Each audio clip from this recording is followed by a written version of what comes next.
10 মিনিটে যে কোনো নামিদামি ব্র্যান্ডের আতর বানিয়ে ভাইরাল হওয়া মিডফোর্ডের একটি দোকানে অভিযান চালিয়ে মেয়াদ উত্তীর্ণ নিম্নমানের কেমিক্যাল পাওয়া গেছে। ইথানলযুক্ত ওই কেমিক্যাল চামড়ায় লাগলে চর্মরোগও হবার আশঙ্কা রয়েছে।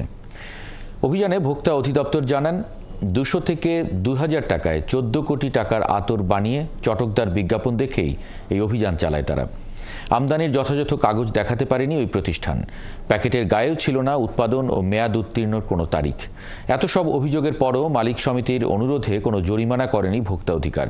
তবে 72 ঘন্টার মধ্যে এসব সরিয়ে নেয়ার আলটিমেটাম ও ভোক্তা অধিকার অধিদপ্তরে হাজির হয়ে ব্যাখ্যা দিতে বলেন তারা।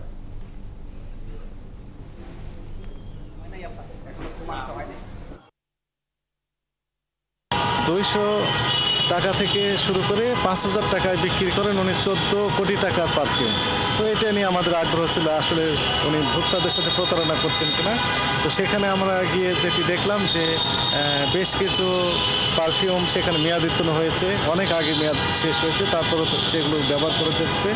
তাছাড়া বিদেশি অনেক পারফিউম সেগুলোতে উনি নিজে নাম মোড়কবদ্ধ করে দিয়েছেন, নিজের নাম প্রতিষ্ঠানের নাম ব্যবহার করে, এবং মেয়াদ উত্তীর্ণের তারিখ, উৎপাদনের তারিখ বা প্যাকেটজাতকরণের তারিখ দেওয়ার যে বিধান ছিল সেটিও মানছে না। এই সকল অপরাধ সেখানে পরিলক্ষিত হয়েছে।